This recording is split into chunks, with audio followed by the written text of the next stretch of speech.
विविधा,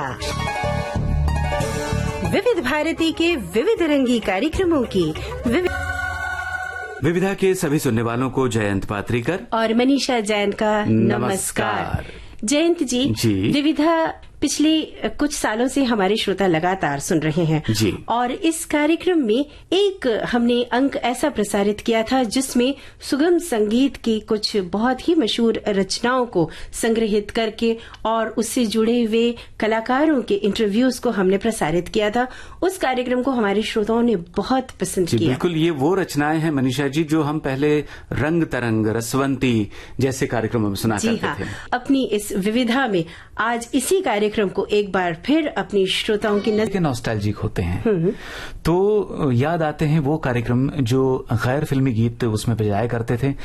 और विविध भारती से खासतौर पे एक प्रोग्राम होता था रंग तरंग, और स्थानिक केंद्रों से जो अनुप्रसारण होता था विविध भारती का जहां से, वहां के अपने कार्यक्रम होते थे। इसमें कुछ नाम है रसवंती जैसे, गान मंजरी, बहुत सारे ऐसे कार्यक्रम इसी विषय पर केंद्रित हुआ करते थे, यानी गैर फिल्मी रचनाएं उस जमाने में बहुत बजा करती थी। और आज देखिए मेरे सामने है ढेर सारी एलपीज और ईपीज। जी, वही मैं कहने वाला था कि नॉस्टैल्जिया का दामन थामने को आज फिर एक बार जी चाह रहा है। जी हाँ, और इसमें कुछ ऐसी रिकॉर्ड्स हैं जहाँ के महावीर साहब का नाम लिखा हुआ है, कहीं हमारे साहब का भी नाम है। जी, और लता जी की पुरानी तस्वीर है, तो कहीं तलत साहब की पुरानी तस्वीर है।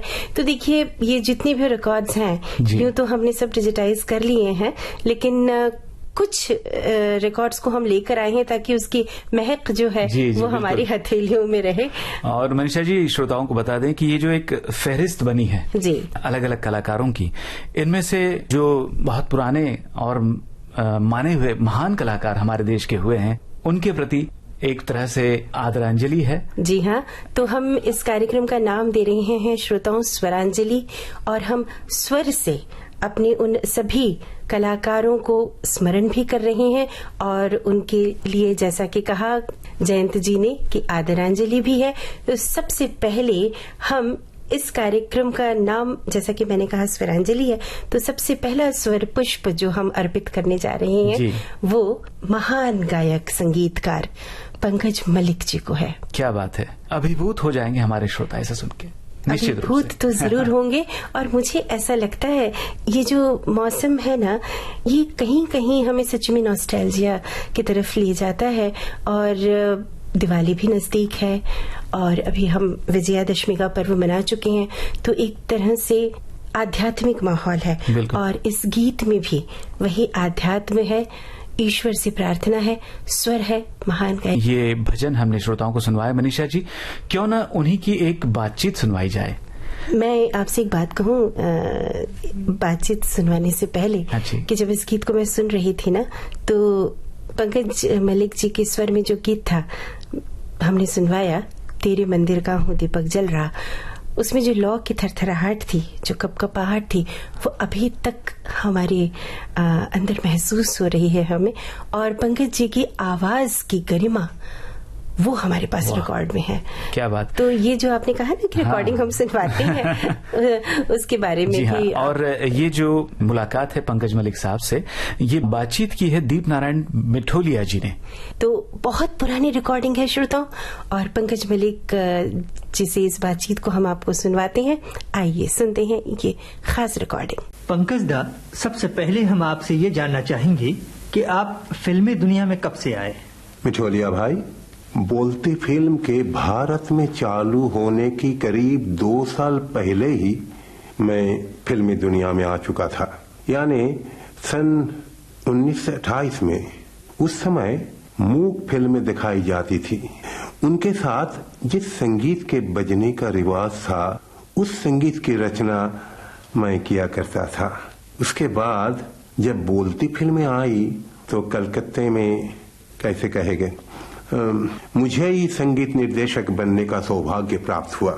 अच्छा पंकज दा, फिल्मी दुनिया में आने के पहले आप क्या करते थे? मैं विज्ञान का विद्यार्थी था। शिक्षा समाप्त कर मैंने एक केमिस्ट का काम लिया और फिर उसके बाद संगीत के माध्यम से रेडियो में आया और फिर थोड़े बाद ही फिल्मी दुनिया में आ गया। आकाशवाणी के श्रोताओं ने आपको कब से सुना? मिठोलिया भाई, तब तो आकाशवाणी नहीं था, उस समय इसका नाम था इंडियन ब्रॉडकास्टिंग कंपनी।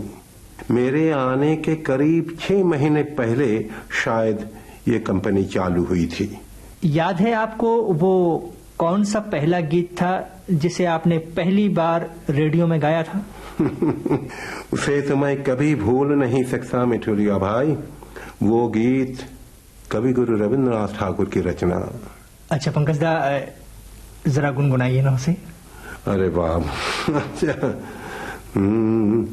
खुदा তুমি প্রিয়ে আমারি তরুমূলে বসেছ ফুলো সাজে সে কথা কি গেছো ভুলে खुदा তুমি প্রিয়ে। सबसे पहले आपने कौन सी फिल्म की संगीत रचना की थी? बंगला फिल्म की या हिंदी फिल्म की? ये बंगला फिल्म और वो साइलेंट पिक्चर, मूक फिल्म। क्या ये जरूरी है कि संगीत निर्देशक स्वयं एक अच्छा गायक भी हो? जरूर जरूर। भले ही वो कोई बहुत अच्छा गायक न हो, पर उसमें धुन बनाना और गीत सिखाने की शक्ति होना जरूरी है। पंकज दा, अब अंत में आप ये भी बता दीजिए हमें कि एक संगीत निर्देशक को प्रसिद्धि प्राप्त करने के लिए कौन सी चीज आवश्यक है? उसके लिए भक्ति, प्रेम एवं मानव जीवन दर्शन की अनुभूति की साधना आवश्यक है। अच्छा दादा, बहुत बहुत धन्यवाद आपको हमारी तरफ से और विविध भारती के सभी सुनने वालों की तरफ से। नमस्ते। मेरी तरफ से भी आपको और विविध भारती के सभी सुनने वालों को बहुत बहुत धन्यवाद। महान गायक और संगीतकार पंकज मलिक से ये बातचीत विशेष तौर पर हम आपके लिए लाए थे। पंकज मलिक जी से बातचीत कर रहे थे दीप नारायण मिठोलिया। इस रिकॉर्डिंग के बाद एक और स्वर पुष्प जी, और कलाकार बहुत पुराने, उन्हें हमारे श्रोताओं ने सुना होगा जब वो छोटे रहे होंगे, यानी काफी किशोर उम्र या युवा उम्र में रहे होंगे। बिल्कुल बिल्कुल। और हमारे उम्र दराज श्रोता जो विविध भारती को बचपन से सुनते रहे हैं, उन्होंने ये नाम जरूर सुना होगा और जानते होंगे जगमोहन मित्र को। जगन्मय मित्र बंगाल के कलाकार, इन्हें हम सुरसागर के नाम से भी जानते हैं। और इनका एक खास गीत है जिसको सुनकर मुझे पूरा विश्वास है कि हमारे श्रोता ना मंत्रमुग्ध हो जाएंगे। तो देर किए बिना तुरंत सुनते हैं ये गीत। मैं श्रोताओं को बता दूं, इस गीत के संगीतकार हैं कमल दास गुप्ता। तो आइए सुनते हैं जगन्मय मित्र यानी जगमोहन जी के स्वर। गीत के बाद अब अधीर हो उठा है मन के। ये न बता सकूंगा मैं, मुझको है तुमसे प्यार क्यों, ये न बता सकूंगा मैं। कितनी सरलता, कितनी सहजता से इतनी बड़ी बात कवि मन कह जाता है। और सच में उस जमाने के कभी कभी कलाकारों को सुनकर आपको लगता नहीं जयंत जी कि ऐसा तो क्या विशेष था कि बात सीधे दिल से निकलती थी और दिल तक पहुंचती थी। बिल्कुल सही कहा आपने मनीषा जी। और उस जमाने के संगीत को सुना जाए ध्यान से तो एक बात समझ में आती है कि वाद्यों का शोर नहीं होता था।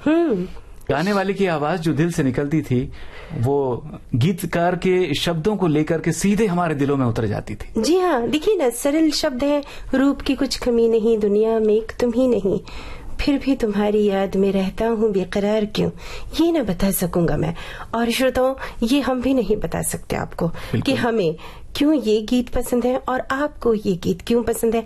याद आ रहे होंगे आपको वो पुराने गाने जो कभी आप रंग तरंग में सुना करते थे। और अगला गीत मनीषा जी जो हमने चुना है आज के प्रोग्राम में, वो पूछ रहा है आंचल से क्यों बांध लिया। मैं समझ गई, वाह वाह, बहुत मीठा गीत है, हेमंत कुमार जी के स्वर में। और इसके गीत के संगीतकार भी स्वयं हेमंत कुमार जी हैं।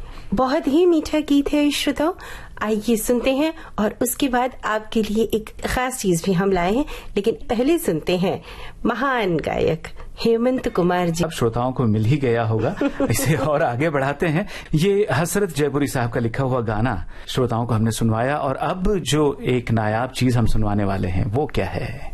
वो एक विशेष रिकॉर्डिंग है।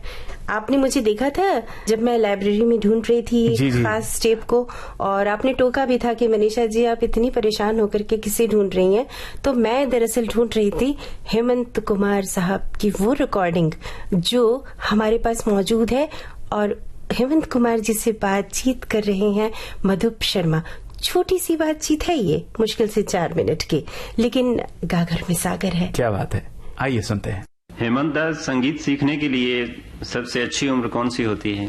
देखिए मधुप जी, संगीत सीखने के लिए अच्छी उम्र कहना तो मुश्किल है, क्योंकि संगीत का जिसका शौक है वो बचपन से मालूम पड़ता है जी कि इसका शौक है, तो वो खुद ही कुछ न कुछ सीख लेता है जी। फिर उसके बाद अगर उनका माता पिता या कोई भी चाहे कि वो सीखें, तो फिर थोड़ी देर बाद, जैसा कि मैट्रिक पास करने के बाद या कॉलेज पढ़ते पढ़ते उसको सिखाएं।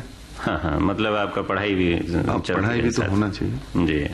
तो हेमंत दास, संगीत की दुनिया में आपने पहले गायक की हैसियत से प्रवेश किया या संगीत निर्देशक की हैसियत से? गायक की हैसियत से। पहले मैं आया ऑल इंडिया रेडियो। क्लास 9 में जब मैं पढ़ता था जी, तब मैं ऑडिशन दिया, एक प्रोग्राम मिला। अच्छा। फिर उसके बाद इंजीनियरिंग शुरू किया। अच्छा। भर्ती हुआ मैं इंजीनियरिंग कॉलेज में। तो फिर मैं रिकॉर्डिंग किया, ग्रामोफोन रिकॉर्ड। अच्छा, रविंद्र संगीत आपने शांति निकेतन में सीखा था? नहीं मधु जी, शांति निकेतन में सीखने का मौका नहीं मिला मुझे। मैं सीखा उनका जो नोटेशंस जो पब्लिश होता है वहां से। अच्छा दादा, प्रसिद्ध गायक होने के बावजूद आपने फिर ये संगीत निर्देशन का जो काम शुरू किया, वो किस विचार से, उसका शौक कैसे हुआ आपको? शौक तो शुरू से ही था। जब ऑल इंडिया रेडियो में मैं काम करता था, गाना गाता था, उस टाइम में म्यूजिक डायरेक्शन भी करता था। अच्छा। वहां से शौक शुरू हुआ। हाँ, दोनों शौक शुरू से ही मतलब। फिर मैं फिल्म में आया। अच्छा दादा, गाने की धुन बनाने से पहले आपको और किन किन बातों का ध्यान रखना पड़ता है? फिल्म का गाना जो है जी, फिल्म का गाने में सबसे पहले ख्याल रखना पड़ता है सिचुएशन, जिसको हम कहते हैं जी, कि किस सिचुएशन में गाना दिया। फिर कैरेक्टर। अच्छा। अगर ये शहर का हो तो धुन कुछ अलग ही होना चाहिए, गांव का हो कुछ अलग होना चाहिए।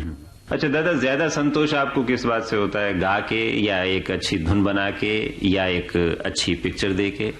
गा के होता है, गाना गा के जो लोग अच्छे बोले, और धुन बना के ज्यादा अच्छा लगता है। धुन बनाया और लोगों को पसंद आया। अच्छा, बहुत अच्छा लगता। संगीत के अलावा और किन किन बातों का शौक है आपको दादा? घूमना, ट्रैवलिंग। अच्छा। हाँ। तो विदेश भी गए होंगे आप? हाँ, विदेश गया। विदेशों में पहले गया था ईस्ट अफ्रीका। हाँ। पूरा ईस्ट अफ्रीका देखा। फिर वहां से रोम, स्विट्जरलैंड, जर्मनी, इंग्लैंड। अच्छा दादा, अंत में ये और बताइए कि फिल्म की सफलता के लिए संगीत कहाँ तक जरूरी या होना ही चाहिए? हाँ, संगीत हिंदी फिल्म के लिए बहुत जरूरी है, क्योंकि हम भारतवासी जो है ना बहुत ही शौकीन है संगीत का। और हिंदी फिल्म का ये प्रॉब्लम है कि हमको सब जगह के आदमी को सेटिस्फाई करना पड़ता है। जैसे कि बंगाल का टेस्ट डिफरेंट है, बॉम्बे एक डिफरेंट है, पंजाब डिफरेंट, साउथ डिफरेंट।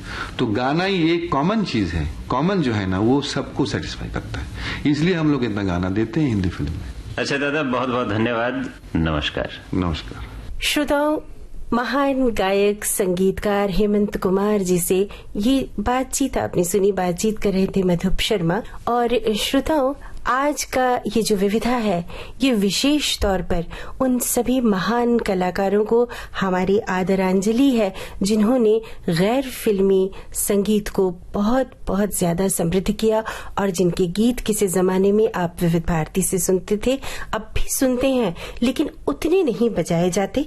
इसलिए हमारा प्रयास है। जी मनीषा जी, पुराने जमाने में आपको याद होगा संगीतकारों के नाम के आगे मास्टर लिखने का एक तरीका हुआ करता था। हाँ, बहुत सही फरमाया आपने, और मैं आपका इशारा बखूबी समझ रही हूँ। आपने ये मास्टर स्ट्रोक जो दिया है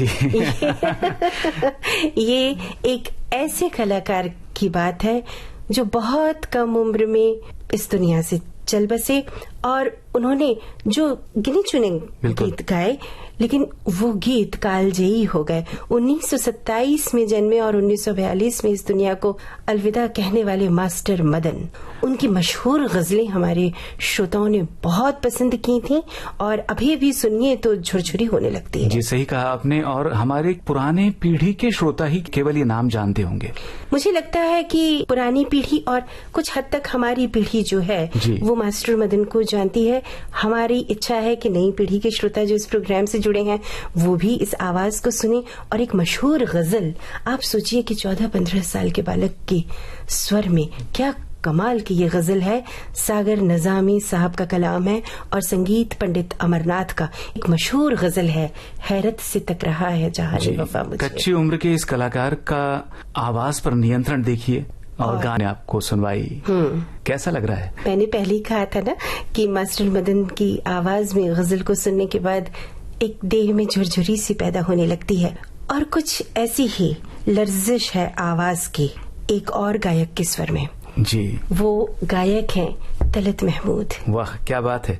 और वो लर्जिश कुछ कुछ ऐसी नहीं लगती आपको जैसे किसी हरे पत्ते पर ओस की बूंद थरथर आ रही हो। बहुत सुंदर आवाज तलत महमूद साहब की और उनकी बहुत ही मशहूर रचना अब आप बताइए क्योंकि इस वक्त एलबी आपके हाथ में है। हाँ, ये गीतकार का नाम यहाँ लिखा है सज्जन, और इस गीत को संगीत से सजाया है वी बलसारा जी ने। और आपको बता दूं ये 1950 की रिकॉर्डिंग है। तो हम अपने श्रोताओं को तलत महमूद साहब की आवाज में आपकी आवाज में ये जो गजल हमने सुनी, इतना प्यारा आग्रह है। तलत महमूद साहब की जो लरजती हुई आवाज में इस गीत को सुनकर ना हमें भी लग रहा है कि वो पुराने दिन हमें कोई लौटा दे। क्या बात है। बिल्कुल आगे बढ़ते हैं क्योंकि और भी हमने जो कुछ रचनाएं जो गैर फिल्मी हैं चुनी है इस प्रोग्राम के लिए, वो हमें सुनवानी है श्रोताओं को। और ये जो रिकॉर्ड मेरे हाथ में है मनीषा जी, ये रफी साहब का है। रफी साहब के बहुत से गैर फिल्मी गीत बड़े मशहूर हुए थे और अभी भी उनको सुनकर वैसी ही ताजगी महसूस होती है। बेशक, बिल्कुल। और ऐसा लगता है कई बार, तो मैं आपको बताऊं, रफी साहब की आवाज में गैर फिल्मी रचनाएं बहुत सारी हैं जैसा आपने कहा, लेकिन रचनाओं को सुनकर कैसा लगता है जैसे जेठ की तपती दोपहरी के बाद जब सांझ आती है ना, तो उसमें क्या होता है आपने देखा होगा, जमीन में एक किस्म का जो सूखापन होता है उस पर आप पानी की छींटे मारिए तो एक सौंधी सी खुशबू उठती है। तो जेठ के महीने में सौंधी सी खुशबू उठने वाली जो सांझ है, रफी साहब की आवाज ने इसी सौंधी महक को जिंदा रखा था। रफी साहब को मैं हमेशा न शबे हिज्र और शबे वस्ल का गायक कहती हूँ। और ये जिस तरह के गाने हैं उनका इतना अच्छा वर्णन जैसा आपने किया है और नहीं हो सकता मुझे। अरे नहीं, बहुत ही मीठा गीत। गाना सुनवाने से पहले श्रोताओं जान की ये मशहूर रचना हमने सुनी। श्रोताओं, अभी तक तमाम गीत जो हम आपको सुनवा रहे हैं वो सभी महान पुरुष स्वरों में हैं, लेकिन इस कार्यक्रम का जो अगला पड़ाव है वो कोकिल कंठी स्वर साम्राज्ञी लता जी के गीत का है। लता जी के बारे में तो कहा जाता है मनीषा जी, उनकी जिह्वा पर सरस्वती विराजमान है। जी, वे सरस्वती पुत्री हैं साक्षात, और उनके स्वर में क्या फिल्मी क्या गैर फिल्मी रचनाएं। बिल्कुल। और पिछली बार भी जिक्र हुआ था कि हमारे कार्यक्रम का जो समय है वो गोधूली का समय है, और इस समय अक्सर गाया बजाया जाता है राग मारवा। मैं समझ गई, आप राग मारवा पर आधारित एक गीत की बात कर रहे हैं। जी, ये गैर फिल्मी गाना है। लता जी के स्वर ने जिस गीत को स्पर्श किया वो जैसे कुंदन हो गया। उनका स्वर ना पारस का स्पर्श है, हर गीत कुंदन हो जाता है। ये गीत जयंत जी ने जैसा बताया राग मारवा पर आधारित है और इसे आपने अवश्य सुना होगा। उस जमाने में खो जाइए और हमारे साथ चलिए ना, गोधूली की इस बेला में चलते हैं। अभिलाष का गीत है और संगीत के महावीर जी का। आइए सुनते हैं लता जी के स्वर में ये दिव्य गीत।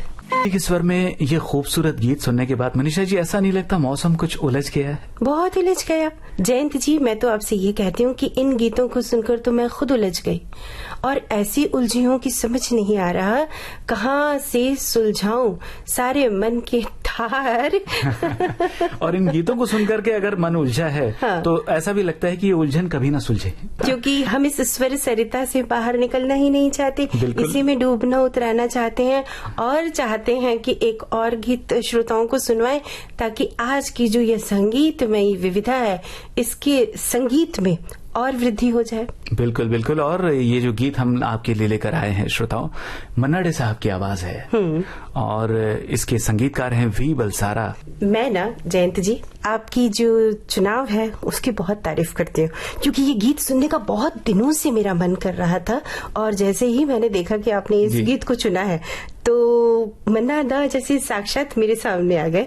और इतना मीठा गीत, और जो गीत के शब्द हैं मनीषा जी, जी जी, कहाँ आ गए हम कहाँ जा रहे थे, क्या बात है। ये एक सार्वकालिक गीत है। आज की तारीख में तो हर कोई इसे गुनगुनाएगा कि सही बात है, कहाँ जाना था हमें और कहाँ आकर पहुंच गए हैं। तो इस मीठे गीत को सुनते हैं और उसके बाद क्या खजाना है हमारे पास उसके बारे में बात करेंगे। पहले महान गायक मन्ना डे के स्वर में आइए सुनते हैं इस सुमधुर गैर फिल्मी गीत को। और ना मेरी एक इच्छा और थी जयंत जी, जब इस गीत को हम सुन रहे थे, आपने जो कहा ना ये उलझा सा मौसम, ये नजरों की घातें, तो एक गीत उनका बहुत मशहूर हुआ था, कभी और सुनाएंगे श्रोताओं जरूर को। जरूर। वो है मेरी भी एक मुमताज थी। वाह वाह। उसको अभी चूंकि हमारे कार्यक्रम का समय थोड़ा कम है तो हम उस गीत को बात के लिए रखते हैं। श्रोताओं को इस वक्त हम मन्ना डे साहब की आवाज सुनवा देते हैं। जी हाँ, एक भेंट वार्ता है। हाँ। मधुप शर्मा जी ने मन्ना डे से बात की है और ये एक नायाब इंटरव्यू अपने श्रोताओं के लिए हम लेकर आए हैं। मधुप शर्मा जी ने बहुत खास इंटरव्यूज विविध भारती के लिए एक जमाने में लिए थे। उन्हीं महत्वपूर्ण रिकॉर्डिंग्स में से ये एक रिकॉर्डिंग हम आपके लिए खास तौर पर छांट के लाए हैं। श्रोताओं, आइए सुनते हैं महान पार्श्व गायक मन्ना डे से मधुप शर्मा की बातचीत की ये विशेष रिकॉर्डिंग। मन्ना दा, आपने संगीत कब सीखना शुरू किया? जैसा कि आप जानते होंगे, मेरे चचा जी श्री केसी दे विख्यात गायक थे और उन्हीं के साथ रहने के कारण थोड़ा बहुत संगीत तो कानों में बस ही गया था, लेकिन जिसे सचमुच सीखना कहते हैं वो मैंने अपनी पढ़ाई समाप्त करने के बाद शुरू किया। दरअसल बात ये थी कि मेरे पिताजी और मेरे चचा जी सभी के ये राय थी कि पहले शिक्षा और फिर संगीत। सही। अच्छा, तो पहले आपने शास्त्रीय संगीत सीखा या कि सुगम संगीत से ही गाना शुरू किया? मधुब साहब, मुझे भी शास्त्रीय संगीत का ही ज्यादा शौक था। अच्छा। और चाचा जी भी यही चाहते थे कि आदमी की बुनियाद पक्की होनी चाहिए, चाहे वो कुछ भी सीखे। जी हाँ, जी हाँ। और शास्त्रीय संगीत को संगीत की बुनियाद कहना कोई गैर वाजिब नहीं है। जी हाँ। तो इस विचार से मैंने पहले शास्त्रीय संगीत ही सीखा। अच्छा, तो दादा शास्त्रीय संगीत पर आधारित जी फिल्मी गीत भी ज्यादा लोकप्रिय हुए हैं, ऐसा मैं समझता हूँ। जी हाँ। इसके बारे में आपके क्या विचार हैं? जी, बात यह है कि शास्त्रीय संगीत और लोक संगीत वास्तव में भारतीय हैं और हमारे हिंदुस्तानी भाई इन दोनों पर आधारित गीतों को स्वाभाविक रूप से ज्यादा पसंद करते हैं। मेरा ख्याल तो ये है। जी, बिल्कुल सही। अच्छा दादा, क्या आप समझते हैं कि गीत को आकर्षक बनाने के लिए जी बहुत सारे साजों का होना जरूरी है? साज तो दरअसल गाने के मूड के हिसाब से चुने जाने चाहिए और सही साज हैं तो थोड़े से साज ही गाने को प्रभावशाली बना सकते हैं। जी। कभी कभी कोई खास इफेक्ट पैदा करने के लिए ज्यादा साज भी काम में लाए जा सकते हैं। अच्छा मन्ना दा, हिंदी और बांग्ला गानों के अलावा जी आपने और कौन कौन सी भाषाओं के गीत गाए हैं? जी, मैंने तमिल, तेलुगु और सिंधी ये 3-4 भाषाएं छोड़कर बाकी सभी भाषाओं के गीत गा चुका हूँ। अच्छा अच्छा। इसके अलावा मुझे तो इंग्लिश गाने का भी बहुत शौक है। अच्छा। और ऐसा दिन भी आ जाएगा जरूर जब मैं इंग्लिश गाने अच्छी तरह से गा सकूंगा। अच्छा जी। दादा, गायक के रूप में आपने ख्याति पाली है जी। क्या आपको संगीत निर्देशक बनने का भी शौक है? हाँ मधुर साहब, गायक के रूप में ठीक है मैंने प्रसिद्धि पाली है, लेकिन संगीतकार बनने का भी मुझे बहुत शौक है जी। क्योंकि उस रूप में कुछ रचनात्मक काम करके जो मुझे सेटिस्फेक्शन मिलेगा वो सिर्फ गाकर नहीं मिल सकता है। अच्छा दादा, बहुत बहुत धन्यवाद। नमस्ते। नमस्ते जी। श्रोताओं, महान पार्श्व गायक मन्ना डे से मधुप शर्मा की बातचीत हमने आपको सुनवाई। और मनीषा जी, अब किस गीत में उलझा रही हैं आप? मैं बिल्कुल उलझा नहीं रही। मैं ये सोच रही हूँ कि दिल नादा तुझे हुआ क्या है और आखिर इस दर्द की दवा क्या है। क्या है? मिर्जा गालिब साहब का ये बहुत ही मकबूल शेर है। वैसे तो इस गजल को कई कलाकारों ने अपने अपने तरीके से गाया है और नवाजा है, लेकिन इस गजल को जब सुमन कल्याणपुर जी की आवाज में हम सुनते हैं तो एक अलग ही रंग इस गजल का हमारे सामने उभर कर आता है। तो मुझे लगता है कि हम सुमन कल्याणपुर जी के स्वर में इस गजल को सुनते हैं और उसके बाद कार्यक्रम के आखिरी पड़ाव पर पहुंचेंगे।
सुमन कल्याणपुर जी के स्वर में मिर्जा गालिब का ये मशहूर कलाम आपने सुना। मैं भी मुंह में जुबान रखता हूँ, काश पूछो कि मुद्दा क्या है। आप पूछिए मुझसे कि मुद्दा क्या है। तो बताइए मुद्दा क्या है। मुद्दा ये है कि इस प्रोग्राम के आखिरी पड़ाव पर हम आ चुके हैं और एक महान गायिका का एक मशहूर गैर फिल्मी गीत मैं बिल्कुल कार्यक्रम में बजाना। उस जमाने की जब हम बात कर रहे थे, रंग तरंग कार्यक्रम को याद करते हैं तो उसमें अक्सर जयदेव की रचनाएं बजा करती थी। हाँ, और बहुत मीठा लगता था। दोपहर का समय होता था वो, है ना, कितना बजा होता था जयंत जी। ये मध्याह्न के समय कुछ 12-12:30 बजे प्रोग्राम हुआ करता था। जी हाँ, जहाँ तक मेरा अंदाजा है। हमारे श्रोता हमारे अंदाजे को ठीक कर देंगे जरूर पत्र लिख के, क्योंकि वो बहुत ध्यान से हमारे श्रोता हमारे अंदाजे को ठीक कर देंगे जरूर पत्र लिख के, क्योंकि वो बहुत ध्यान से इस प्रोग्राम को सुना करते थे और ये गाना तो उन्होंने जरूर सुना होगा।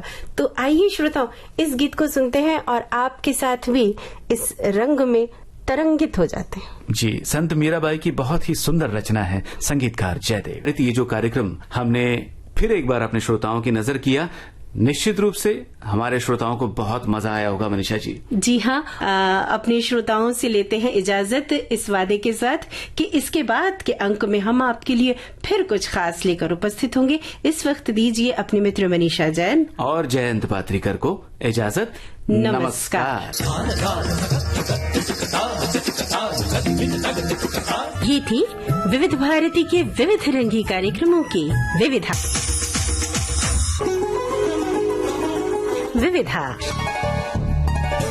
विविध भारती के विविध रंगी कार्यक्रमों की विविधा।